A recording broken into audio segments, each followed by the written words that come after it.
मैं 7 दिन में मर जाऊंगा। तब यहीं से शुरू होता है सुख परीक्षित संवाद। श्री सुखदेव स्वामी कहते हे राजा परीक्षित, 7 दिन में सारे संसार की मृत्यु होगी। सुनो राजा, पूरी सृष्टि की कथा श्री सुखदेव राजा परीक्षित को बताने लगे। तुम्हारे पास तो 7 दिन में खट्वांगो राम राजर्षिर ज्ञात्वयुक्ता विहायुषः मुहूर्तात् सर्वमुत्सृज्य गतवान् भयम् हरिम्। एक राजा थे खट्वांग। हाँ, खट्वांग राजा खट्वांग को जब ये पता चला कि मैं 2 मुहूर्त रह गई है मेरी आयु से। किसे पता है कि हम कब मरेंगे? किसी को पता है? अपनी मृत्यु कोई जानता थोड़ी है। एक पंडित जी कथा कर रहे थे तो उनकी आदत थी कि मुंह में मिश्री डाल के तब कथा बोलते थे कि गला वला न सूखे। इतनी बड़ी मिश्री मुंह में रखे और मिश्री ब्यास करती है। बस्ती के पंडित जी थे, बहुत पुरानी बात है। अब इतनी बड़ी मिश्री मुंह में रखे और जब बोलने लगे तो मिश्री अटक गई है गले में। अब जब मिश्री गले में अटकी, गला हुच हुच करने लगा। लोगों ने कहा पानी ले आओ, पानी ले आओ, पानी ले आओ। और जब तक लोग पानी लेकर के दौड़े, पंडित जी गद्दिए पे। हाँ, शरीर पूरी हो गई उसी गद्दी पे।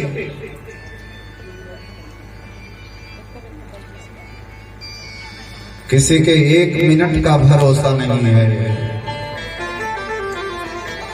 राजा खट्वांग को पता लगा कि मेरी आयु तो केवल 2 मिनट रह गई। हाँ, 2 मिनट बाद मैं मर जाऊंगा। राजा खट्वांग ध्यान लगाए और राजा खट्वांग मुक्त हो गए।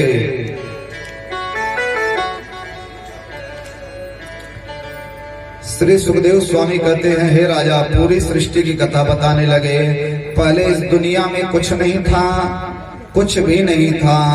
वो विराट पुरुष पानी ही पानी था और उसी जल में वो विराट पुरुष सोए हुए थे।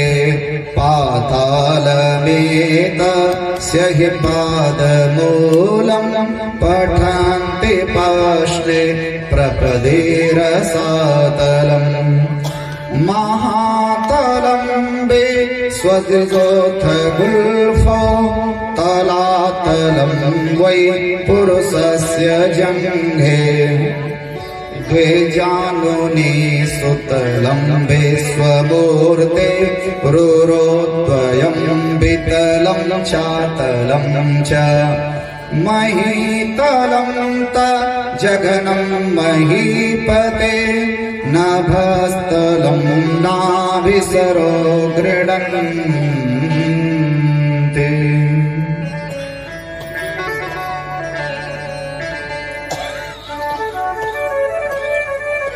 वो विराट पुरुष सोए रहे और उन विराट पुरुष का नाम वेदों में है नारायण। नारायण का मीनिंग क्या है? नारायण शब्द का अर्थ क्या है? नार माने होता है जल और अयन माने घर। जल ही जिसका घर है, अस्तु नारायण। नारायणात् परो देवो न भूतो न भविष्यति। नारायण ही आदि देवता हैं। श्री सुखदेव कहते हैं हे राजा परीक्षित, जो नारायण गुण गाता वो भव सागर तर जाता।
भाव से बोले जय श्रीमन नारायण,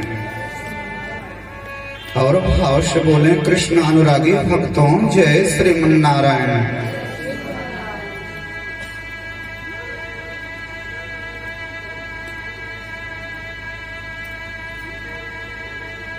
ओ नारायण, श्री सुखदेव कहते हैं हे राजा परीक्षित, ओ नारायण बहुत दिनों तक सोए रहे और उन्हें नारायण की नाभि से निकला कमल, और कमल के ऊपर में प्रकट भय ब्रह्मा। अब ब्रह्मा जब कमल के ऊपर में बैठे तो ब्रह्मा देखें पानी ही पानी, चारों तरफ ब्रह्मा की आंख गई, चारों ओर पानी ही पानी। ब्रह्मा जी को बड़ी टेंशन हो गई, मैं कौन हूँ? हाँ, मैं कौन हूँ? हम आप भी तो अपने को नहीं जान पाए कि हम कौन हैं। कोई जान पाया हम कौन हैं?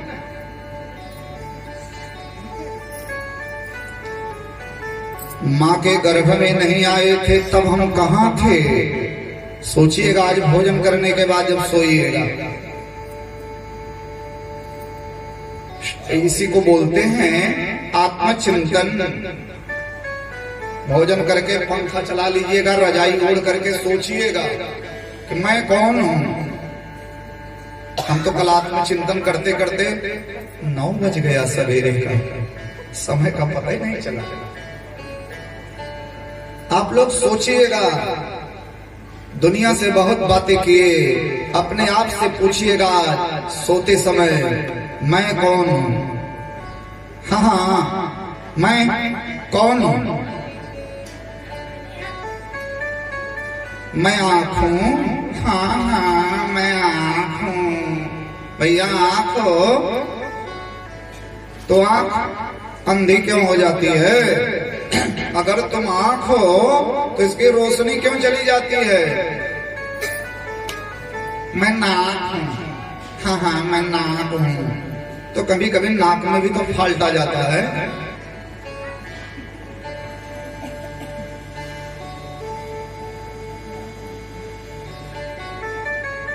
हमारी दादी कहा करती थी बचपन में, भैया तोरे निकुना को है मां सुबह ही गिरा देखते तो बहन भैया।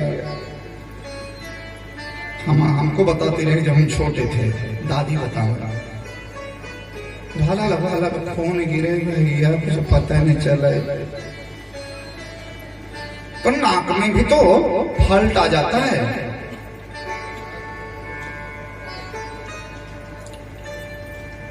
आज कहीं से कुछ ज्यादा दुर्गंधी, हम गए प्रेम पुजारी, कहीं कुछ दुर्गंधी आ रही है। प्रेम पुजारी बड़े तितिक्षु हैं, तभी हमारे कान में धीरे से कहे, राज की बात बतावें, किसी से कहिएगा मत। 2-4 महीने से मेरे नाक में पता नहीं क्या हो गया है, सुगंधी दुर्गंधी का पता ही नहीं चलता है।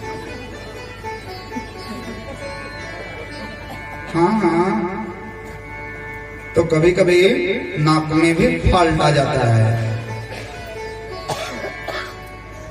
मैं आंख में भी फॉल्ट आ गया ना, मैं कान हूं, हाँ मैं कान हूं, कान में भी तो फॉल्ट आ जाता है। मैं हाथ हूं, हाथ भी टूट जाता है। मैं पैर हूं, हाँ मैं पैर भी टूट जाता है। तुम हो क्या? मैं शरीर हूं। तो भैया अगर तुम शरीर हो तो ये शरीर मर क्यों जाती है? हाँ, मरने के बाद कोई उड़ता थोड़ी है कि पूरी शरीर ये उड़ जाए और लोग कहें कि मर गए ना।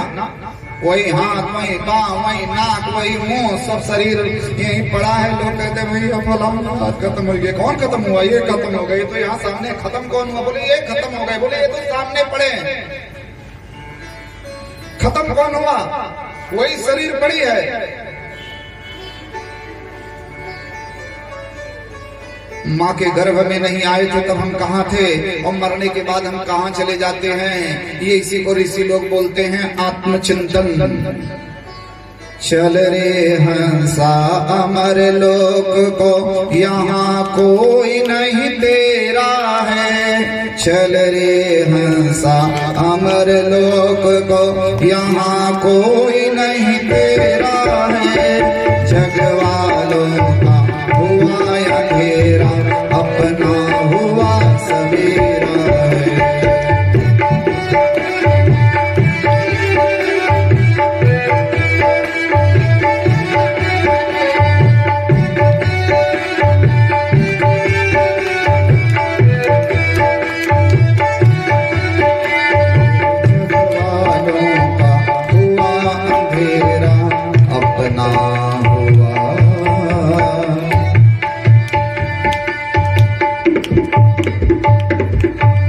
अपना हुआ सवेरा है। आत्मचिंतन हर आदमी को करना चाहिए। उच्च कोटि की भक्ति है आत्मचिंतन। सोचो, विचारो। ब्रह्मा बहुत परेशान हुए, तब ब्रह्मा को 2 अक्षर सुनाई पड़े, त और प। दोनों को मिला दिया जाए तो बनेगा तप। ब्रह्मा जी ने तपस्या किया, नारायण प्रभु के दर्शन हुए, और नारायण प्रभु के आदेश से ब्रह्मा ने सृष्टि करना प्रारंभ किया। श्रीमद् भागवत जी में वर्णन है, ब्रह्मा 10 बार रॉन्ग हो गए। रॉन्ग, राइट नहीं थे ब्रह्मा, रॉन्ग थे 10 बार। 10 बार ब्रह्मा फेल हुए हैं सृष्टि करने में, असफल हो गए। सबसे पहली सृष्टि किए, भूत प्रेत प्रकट हो गए। भूत प्रेत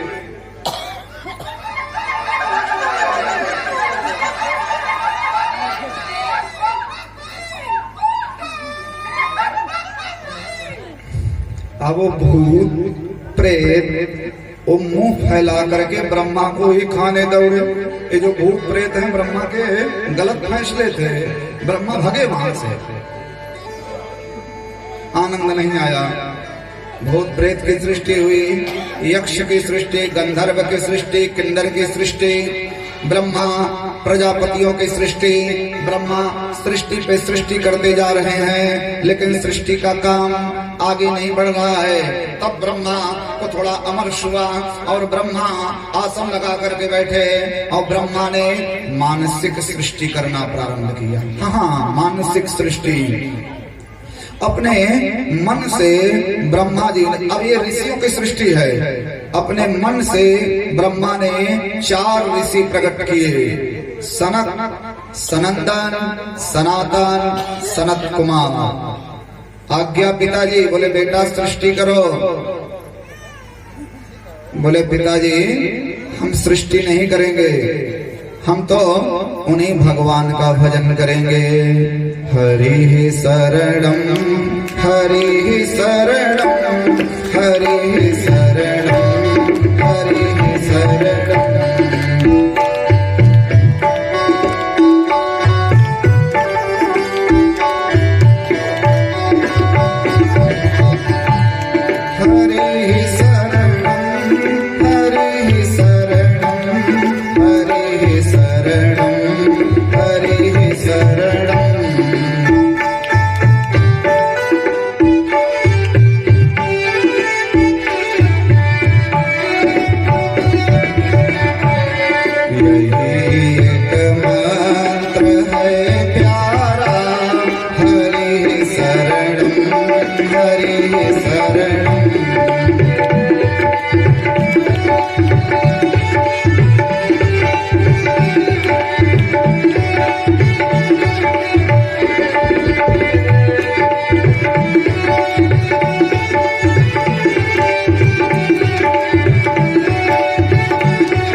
सनत कुमार चले गए बद्री नारायण धाम, और बद्री नारायण में यही मंत्र हमेशा जपते रहते हैं। हरि शरणम हरि शरणम हरि शरणम हरि शरणम।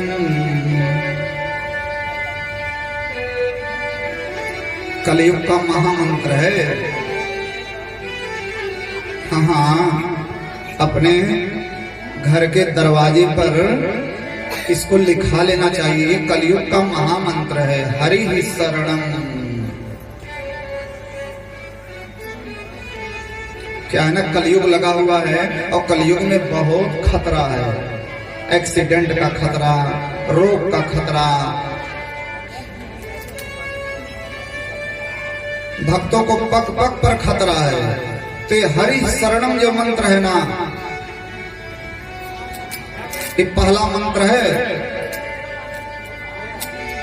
दुनिया का पहला मंत्र है। और हरि शरणम अपने भक्त की कैसे रक्षा करता है, ये मंत्र जो भी अपने घर से जो भक्त रोज हरि शरणम जप करके निकलेगा, उसे कभी कोई खतरा नहीं होगा।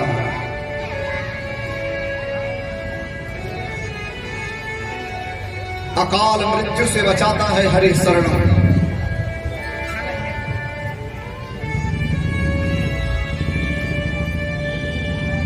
मृत्यु तो सबकी आनी है एक दिन, लेकिन ये मंत्र अकाल मृत्यु से बचाता है।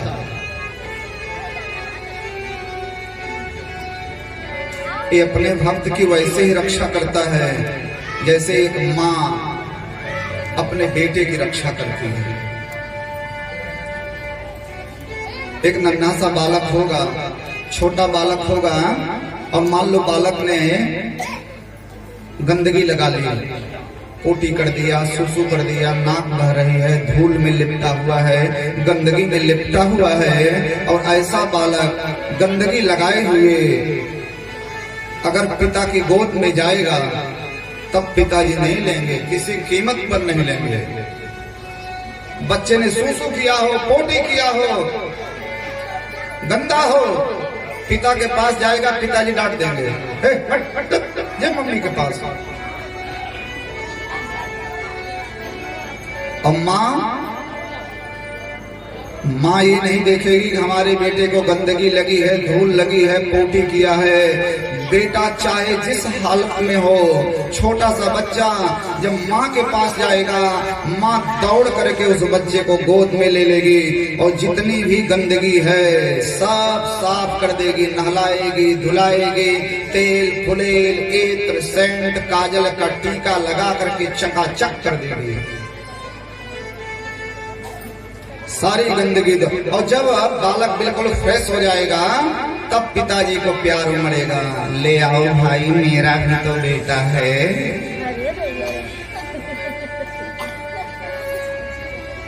हाँ हाँ,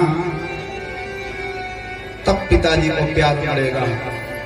उसी तरीके से हम सब उस परम ब्रह्म परमात्मा भगवान की संतान हैं और हमने भी तमाम प्रकार की गंदगी लगा रखी है, काम की, क्रोध की, मद की, लोभ की, ईर्ष्या की, तृष्णा की, कामनाओं की।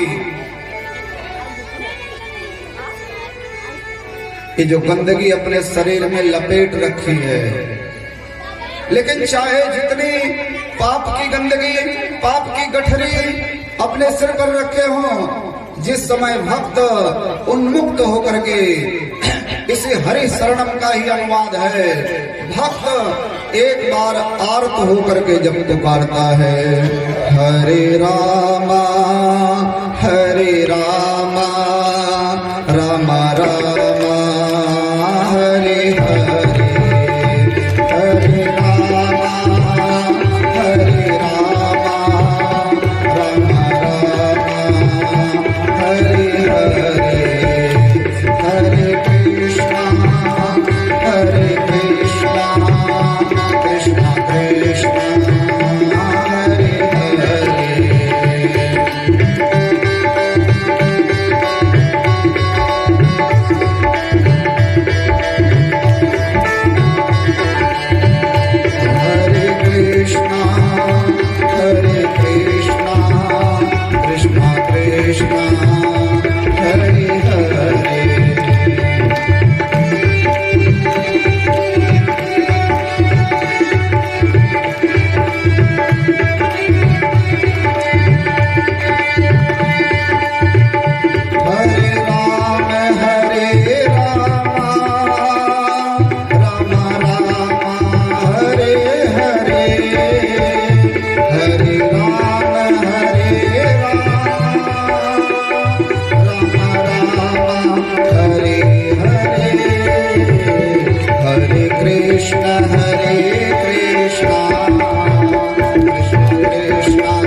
हरे कृष्ण कृष्ण कृष्ण हरे हरे,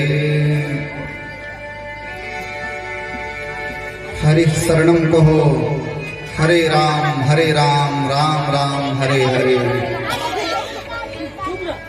बिस्तर पर लेटते समय यही गुनगुनाते रहो, थोड़ी थोड़ी देर पर कहते रहो, हे मेरे नाथ मैं आपको भूलूं नहीं।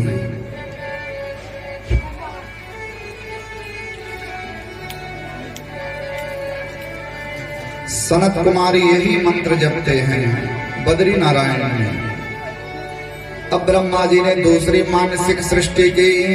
ब्रह्मा जी के एक और मानस पुत्र है जिनका नाम है नारद। हम सब लोग नारद जी के बारे में जानते हैं। ऐसा कोई हिंदू धर्म का, वैदिक सनातन धर्म का ऐसा कोई ग्रंथ नहीं जिसमें नारद जी का नाम नहीं। ऐसा लगता है अगर नारद जी ना होते तो हमारी सनातन संस्कृति का एक कोना सोना रहता हर ग्रंथ में। नारद जी हैं। नारद का मतलब नारम ज्ञानम ददात इति नारद, जो ज्ञान देता है उसका नाम है नारद। बड़े बड़े वैयाकरणी लोग बैठे हैं, ये वैयाकरणी लोग कहते हैं नारम अज्ञानम यति खंडयत इति नारद, जो अज्ञान का खंडन कर दे उसका नाम है नारद। नारद नारद, जिसकी बात कभी रद्द ना हो उसका नाम है नारद। ब्रह्मा जी के दूसरे मानस पुत्र हैं। ब्रह्मा जी ने कहा बेटा सृष्टि करो। ब्रह्मा जी बोले पिताजी हम भी सृष्टि उष्टि नहीं करेंगे, हम माया मोह में नहीं फंसेंगे, हम भी। तो बोले क्या करोगे? बोले उन्हें नारायण का भजन करेंगे। नारायण नारायण श्रीमन्नारायण नारायण नारायण नारायण श्रीमन्नारायण नारायण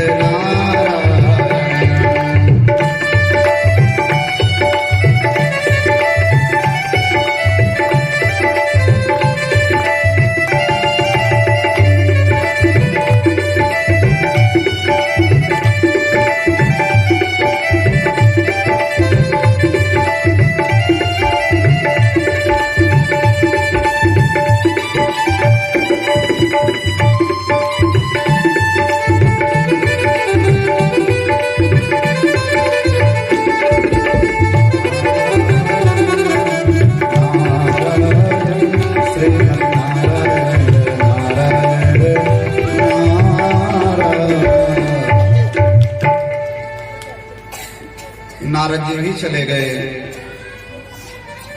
ब्रह्मा जी ने मानसिक सृष्टि किया। ब्रह्मा जी के एक और बेटा है करदम।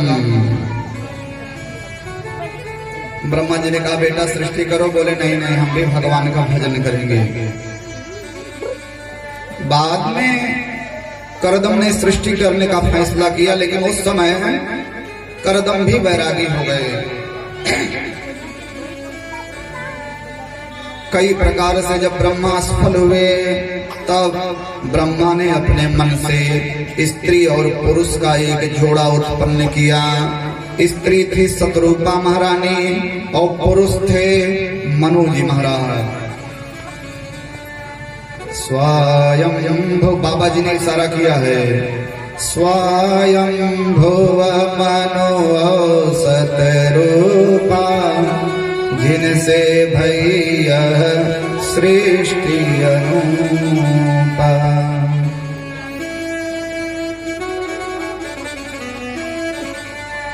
जिनसे भैया सृष्टि अनुपा।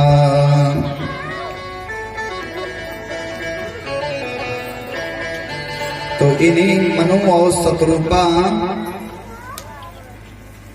से हम लोग मनुष्य कहलाए। आदि मनु, मनु का मनु और शतरूपा का स्या मिला करके हम लोग कहलाए मनुष्य। श्री सुखदेव कहते हैं हे राजा परीक्षित, मनोस्तु शतरूपायां तिस्रः कन्याश्च जग्निरे आकोतिर्देवहूतिश्च प्रसूतिरिति विश्रुताः।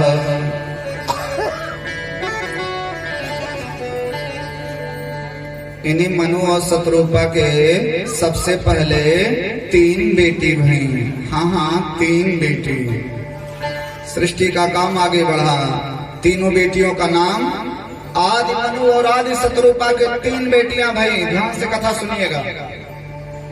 3 बेटी आकोतिर्देवहूतिश्च प्रसूतिरिति विश्रुताः। आकुति, देवहूति और प्रसूति।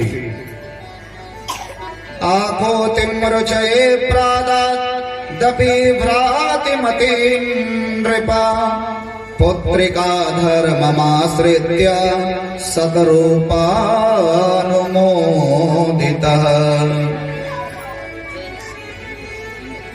मनु शत्रुपा के बड़ी बेटी का नाम हुआ आकुति।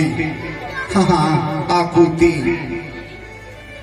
और आकुति का विवाह पीछे ब्रह्मा जी ने जो सृष्टि की थी ना प्रजापति की, तो एक बड़े सुंदर प्रजापति हैं जिनका नाम है रुचि।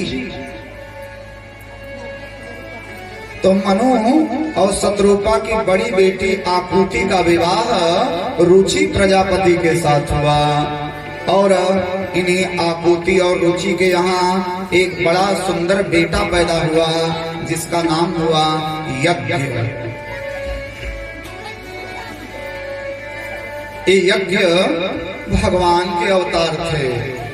ये जो बड़ी बड़ी यज्ञ हो रही हैं, भागवत कथा ज्ञान यज्ञ, शिव पुराण ज्ञान यज्ञ, देवी भागवत ज्ञान यज्ञ, लक्ष्मी नारायण महायज्ञ, रुद्र महायज्ञ, ये यज्ञ आकुति के बेटे हैं, आकुति और रुचि के बेटे हैं यज्ञ।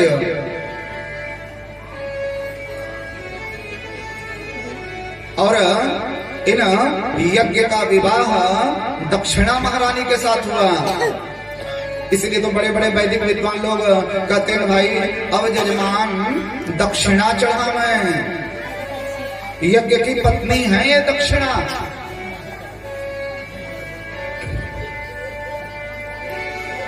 अगर आप कोई यज्ञ किए और दक्षिणा ना चढ़ाए तब तो फिर आपकी यज्ञ बेकार हो गई। भोजन भी एक यज्ञ है। हाँ हाँ, भोजन भी एक यज्ञ है जो हम रोज भोजन करते हैं। प्राणाय स्वाहा, व्यानाय स्वाहा, 5 प्रकार की अग्नि शरीर के अंदर में है जो हमारे भोजन को पचाती है। जठराग्नि 5 प्रकार की है। प्राणाय स्वाहा, व्यानाय स्वाहा, समानाय स्वाहा, उदानाय स्वाहा, अमृता पिधानमसे स्वाहा।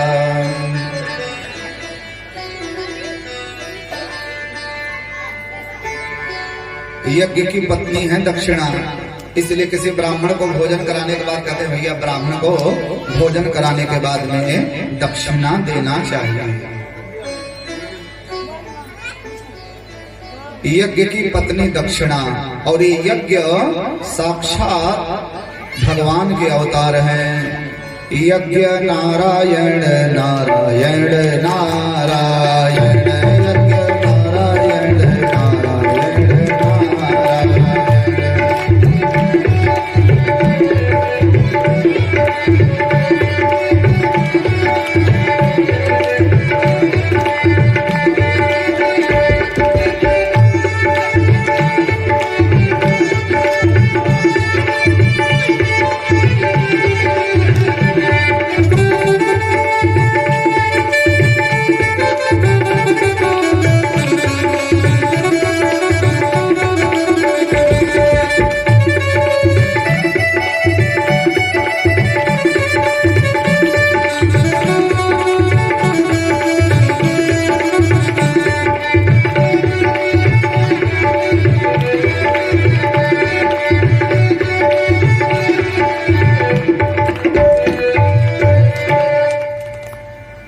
बोलिए यज्ञ नारायण भगवान की।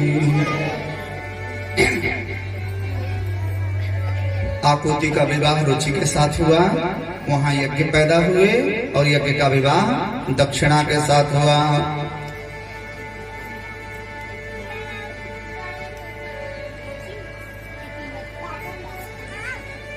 और इन्हीं मनु महाराज की दूसरी बेटी हैं जिनका नाम है छोटी बेटी। बड़ी बेटी आकुति और छोटी बेटी का नाम है प्रसूति।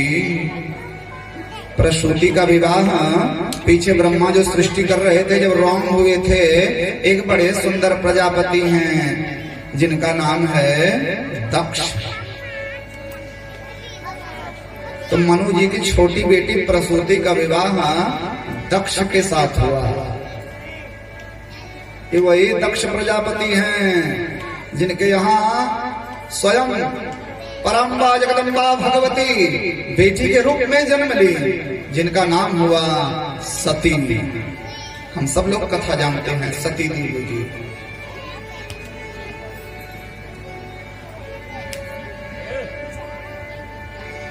अपने पति भोलेनाथ का अपमान ना सहन कर सकी सती देवी। ये जो बेटियां होती है ना, बेटियां जब इनका विवाह होता है ना, तो विवाह के बाद धीरे धीरे संपूर्ण रूप से पति के पूरे परिवार को ये अंगीकार कर लेती है।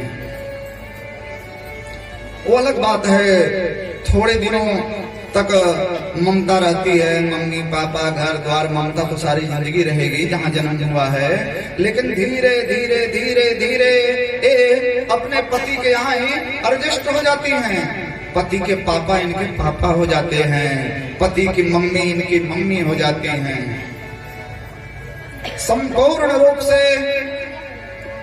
अंगीकार कर लेती हैं। और एक समय ऐसा आता है कि बड़ी मुश्किल से ये बेटियां आ पाती हैं। बेटिया चली आवा का देखे, कोई बहुत बड़ा फंक्शन पड़ेगा, उत्सव पड़ेगा, तो ये बड़ी मुश्किल से 2-4 दिन का समय निकाल करके आएंगी लेकिन मम्मी बड़ा काम रहता ना, मुझे जाने दो, बच्चों के स्कूल जाना है, उनको ऑफिस जाना है, मेरे पास फुर्सत नहीं। बड़ी मुश्किल से 2-4 दिन रहेंगी, फिर चली जाएंगी। भगवती सती अपने पति भोलेनाथ का अपमान ना सहन कर सकी। पिता के यज्ञ में जब गई और दक्ष प्रजापति ने बहुत भला बुरा कहा है भोलेनाथ को। वो भिखमंगा है, डमरू लेकर बजाता है, मदारी की तरह नाचता है, खोपड़ी की माला पहनता है।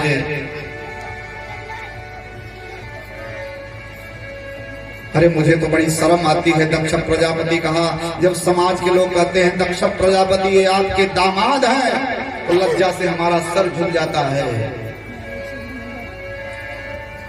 बहुत अपमान किया है दक्ष प्रजापति ने भोलेनाथ का, और अपने पति भोलेनाथ का अपमान ना सहन कर सकी। और ब्रह्मा जगदम्बा भगवती समस्त जितने देवता थे, जितने ऋषि थे, सबको श्राप देते हुए तुरंत भगवती सती ने कहा, अरे हाय, जब मेरे भोलेनाथ पूछेंगे तो मैं क्या जवाब दूंगी। सुनिए पिताजी, तो कुछ अपना इन्होंने भी प्रतिकार किया। लंबी कथा है, हम तो यहाँ भागवत कथा में संक्षेप रूप से सुखदेव बता रहे हैं।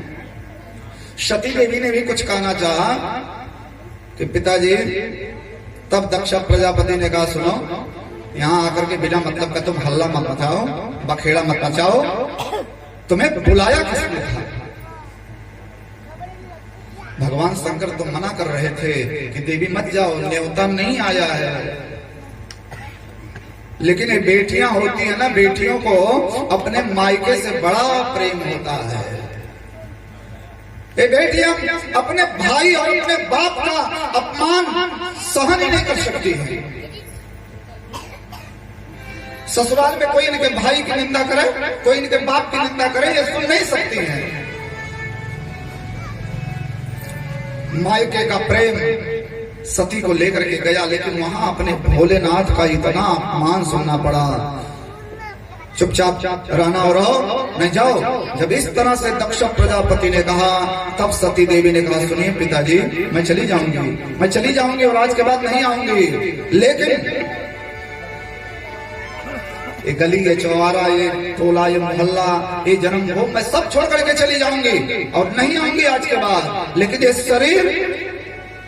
इस शरीर आपके द्वारा दी हुई है पिताजी, और जब तक ये शरीर रहेगा तब तक आपका नाम रहेगा। मैं आपसे जुड़ी कोई चीज नहीं रखना चाहती हूँ। और भोलेनाथ का स्मरण करते हुए ब्रह्मा जगदम्बा जगजननी भवानी भगवती सती योगाग्नि के माध्यम से क्रोधित हो गई। जय भगवती देवी नमो वरदे, जय पाप विनाशिनी बहुफल दे। जय भगवती देवी नमो वरदे, जय पाप विनाशिनी बहुफल दे। जय सुंदर सुंदर कपालधरे, प्रणमामि तु देवी नरार्ति हरे। जय सुंदर सुंदर कपाल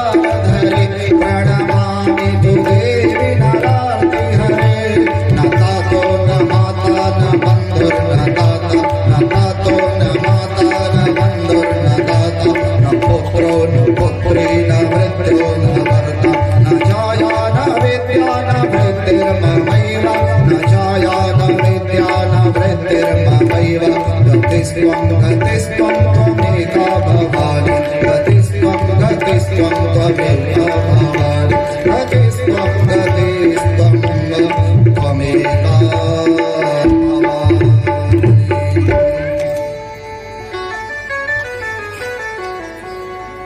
योगाग्नि के माध्यम से अग्नि प्रकट कर दिया और सती देवी का पूरा शरीर जलने लगा। और जिस समय सती का पूरा शरीर जलने लगा, जितने धर्मात्मा सज्जन लोग उस यज्ञ में थे सब हाहाकार कर उठे। अरे हाय, ये पापी दक्ष बड़ा पापी है। कोई भी यज्ञ हो, कोई भी फंक्शन हो, कोई भी पूजा हो, बहन बेटियां तो पूजनीय होती हैं, आदरणीय होती हैं, सम्माननीय होती हैं। अपनी बहन बेटी का जो तिरस्कार करे, बेटियों का तो कन्यादान किया जाता है।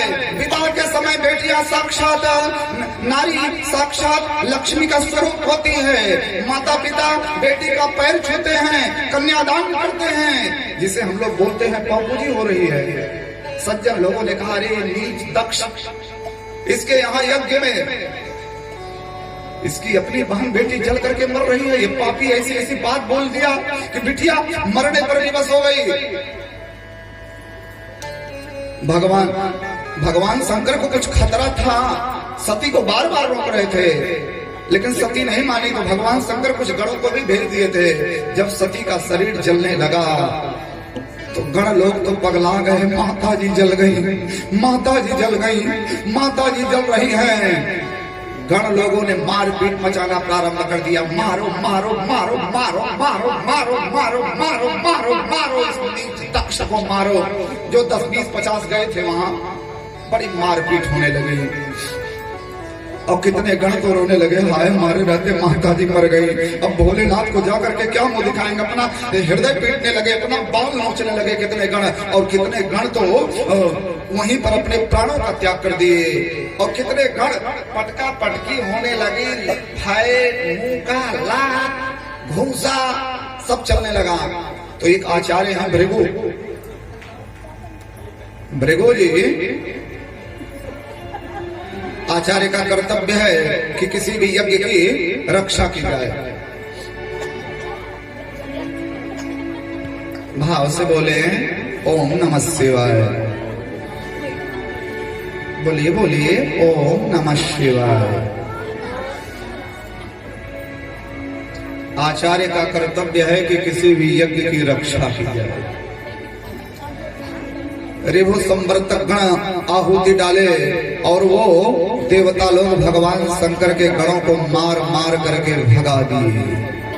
सारे गण रोते हुए भोलेनाथ के पास में गए, भोलेनाथ हमें बचाओ। शंकर जी ने कहा, क्या हुआ? माता जी मर गई प्रभु, माता जी मर गई, माता जी मर गई। भोलेनाथ, नीच पापी दक्ष ने आपको बहुत भला बुरा कहा प्रभु, माता जी आपका अपमान ना सहन कर सकी, सती मर गई। ये सुनकर के शंकर जी को गहरा धक्का लगा।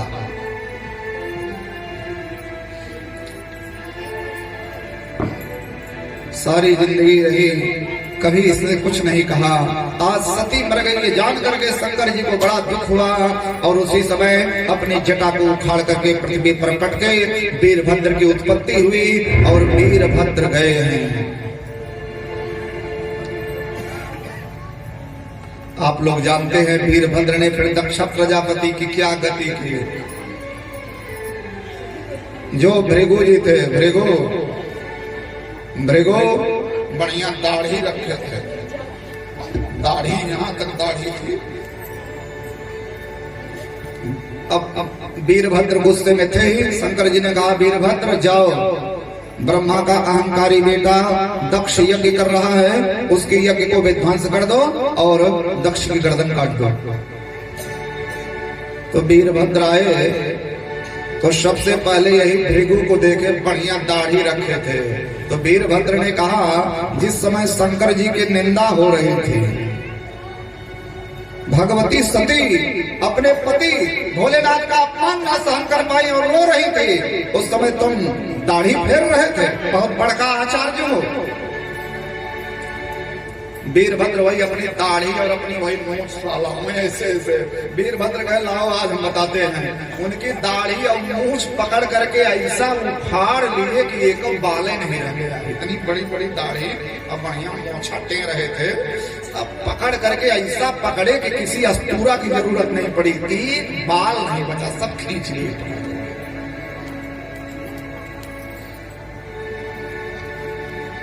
एक और पंडित बैठे थे, जो बड़े बड़े पंडित होते हैं अकेले तो कहीं जाते नहीं, आचार्य होता उद्गाता ब्रह्मा। एक और पंडित थे हमारे प्रेम पुजारी की तरह जो उठ करके गए, तो उनका नाम था पूखा। वो हंस रहे थे जब शंकर जी की निंदा हो रही, हंस रहे थे। वीरभद्र एक फैट मारे, बोले शंकर जी की निंदा हो रही थी तुम हंस रहे थे, ऐसा फैट मारे कि 32 दांत उनका पेट में चला गया। पूखा बेचारे बहुत सज्जन थे, 32 दांत चला गया पेट में। बाद में जब सुलह होने लगे तो पूखा बेचारे आए, कहे हमार दांत। तो शंकर जी बड़े मौलवी जब सुलह हो रहे थे, शंकर जी कहे जाओ ठीक है, अब दांत तो तुम्हारा नहीं जमेगा, आज के बाद आप जजमान के दांत से खाएंगे। तो यज्ञ जो होता है, यज्ञ में पूखा का जो आवाहन होता है, पूखा जजमान के दांत से खाते, जजमान पूछ करके दें तब पूखा खाएं। भृगु जी को बकरे की दाढ़ी लगाई गई, और जितनी स्त्रियां थी, जितनी देवियां थी, देवताओं के साथ साथ देवियों का भी न्योता था वहां। सब बढ़िया बढ़िया पायल छागल पहन करके सज धज करके गई थी, और जब मारपीट होने लगी तब सब चिल्लाई अरे मेरे बहन। तो वीरभद्र कहे रुकी रहा जगिए प्रसदों न लेबू, एक तमाचा एक देवताओं को लगा, किसी का नाक टूटा, किसी का मुंह टूटा, किसी की खोपड़ी टूटी। जो गेट से निकले बोले ले जाओ प्रसाद लेते जाओ, क्या बताओ कि प्रसादवा ले जाओ। शिव विहीन यज्ञ की यही दशा होती है। जितना कुंड बना था भगवान शंकर के गण सब मलमूत्र करके पूरा यज्ञ कुंड भरभष्ट कर दिए, और यहाँ तक कि जजमान की भी गर्दन मरोड़ करके वीरभद्र अग्नये सृष्टि कृते स्वाहा। लेकिन यहाँ एक प्रश्न उठता है, जो जल के मरता है ना, जो जल के मरता है उसकी अकाल मृत्यु के अंतर्गत होती है। जल करके मरना अकाल मृत्यु के अंतर्गत आता है, और ऐसे आदमी की का पुनर्जन्म नहीं होता। लेकिन भगवती सती महारानी का पुनर्जन्म हुआ। क्यों हुआ सती का दूसरा जन्म? जिस समय सती का पूरा शरीर जलने लगा, पूरा शरीर सती का जल रहा है, और सबसे ज्यादा तकलीफ तब होती है जब आदमी जल करके मरता है। सती का पूरा शरीर जल रहा था, भगवान विष्णु प्रकट हो गए, देवी तुम्हारे जैसा भक्त नहीं हुआ। मेरे स्वरूप की जिज्ञासा में मुझे जानने के लिए, भगवान को समझने के लिए तुमने अपने शरीर को तिल तिल करके जला डाला। देवी वरदान मांगो। विष्णु की आंखों में आंसू आ गए, हे भगवती वरदान मांगो। तब सती रोते हुए बोली, हे श्री हरि विष्णु, अगर आप मेरे ऊपर में प्रसन्न हैं तो यही वरदान दे, मेरा जहां भी जन्म हो मेरे पति भगवान शंकर ही हैं। सती मरत हरि सन सती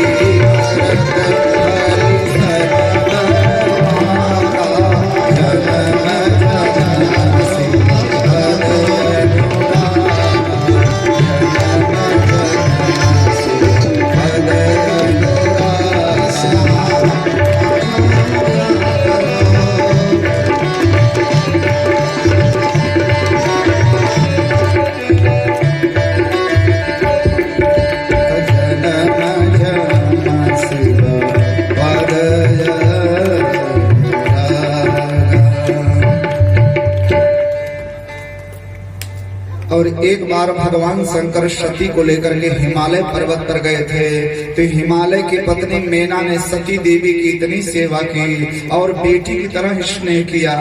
भगवान 100 बेटे हैं, पर्वतराज हिमालय के, कोई बेटी नहीं है।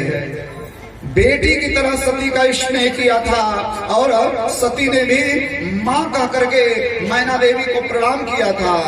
और आज जब सती का शरीर छूटने लगा तो सती ने उन्हें हिमालय की पत्नी मैना का ध्यान किया। तेहि कारण हिमगिरि गृह जाई, तेहि कारण हिमगिरि गृह जाई, जननी पार्वती तन पाई, जननी पार्वती तन पाई।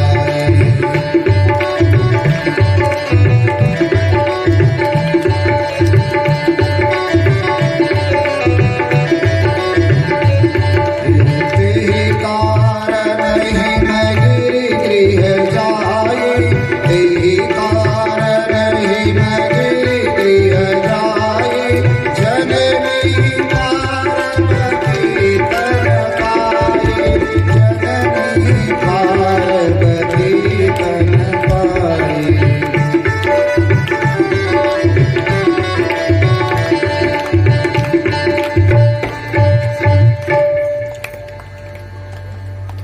और यहाँ भी आप लोग राम कथा शिव कथा में भगवती सती को बहुत संघर्ष करना पड़ा, बहुत संघर्ष करना पड़ा।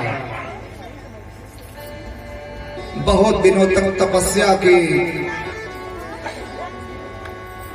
तब जाकर के अरे कई स्ट्रेप के बाद में विवाह की स्थिति आई। पूरे गांव में हल्ला मच गया, दुल्हवा पागल है। भगवान शंकर बाघंबर वंबर लपेट करके गए थे। भगवान शंकर का रूप देख करके सती की माता मैना थरिया लेकर के उलट गई वहीं पर और बोली कहाँ गऊ नारद, ओकर दाढ़ी फाड़ी नोच ले, आवर हम हुआ बतिया था। बिटीवत पता नहीं का समझा बुझा दिया। और पार्वती को भी माता मैना हंसाई, पगला रहे यही बौरहा और पागल के लिए तपस्या की हुई तो न देख तो का लेकिन हम झेर जा मर जा कट जा पहाड़ पर से कूद परब, लेकिन हम विवाह हुए नहीं। सब ऋषियों ने कहा अब भाई हल्ला मच गया कि दुल्हन की माई बहुत नाराज है, अब बिया हुआ होगा रहे, सब बाराती गए रहे।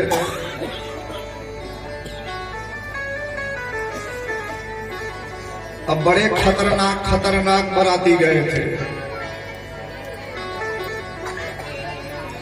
के हो के एक आँख, के हो के एक कौना, के हो के एक आँख, के हो के एक कौना, जे करे ताय कौना देखै टकाटक जिया होई टकाटक, ऐसन बाराती ना देखे अभी तक जिया होई टकाटक।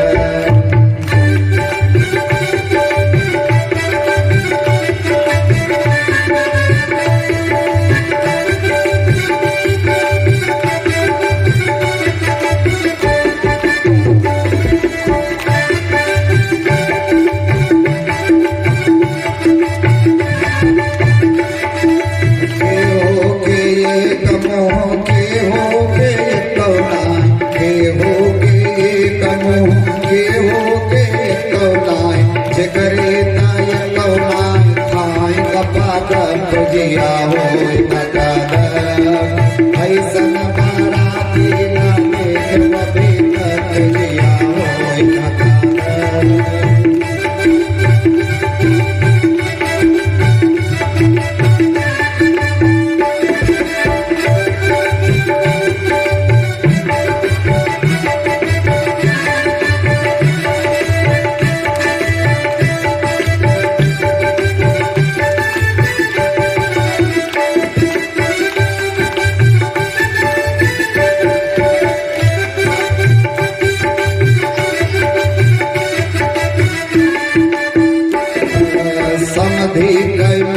जैसे कुकुरी कई पूछ जिया होई टकाटक, समधी कई पूछ जैसे कुकुरी कई पूछ जिया होई टकाटक। ये माताएं कभी कभी गारी गाती है, उनकी गारी बहुत प्यारी।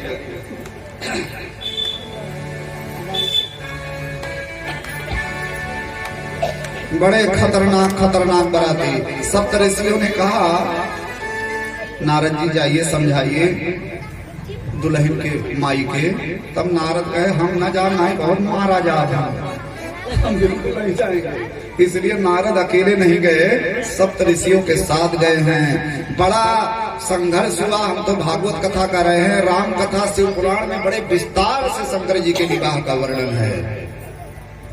तमाम बाधाओं को पार करते हुए, बड़ा संघर्ष करते हुए अंत में भगवती पार्वती ने अपने भोले भंडारी को प्राप्त ही कर लिया।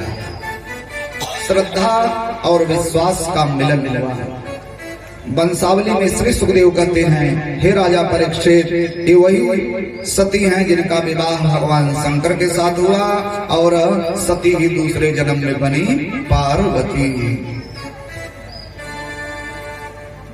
और इन्हीं मनो शत्रुपा की मझली बेटी का नाम है देवहूति। देवहूति परम सुंदरी हैं और देवहूति का विवाह करदम ऋषि के साथ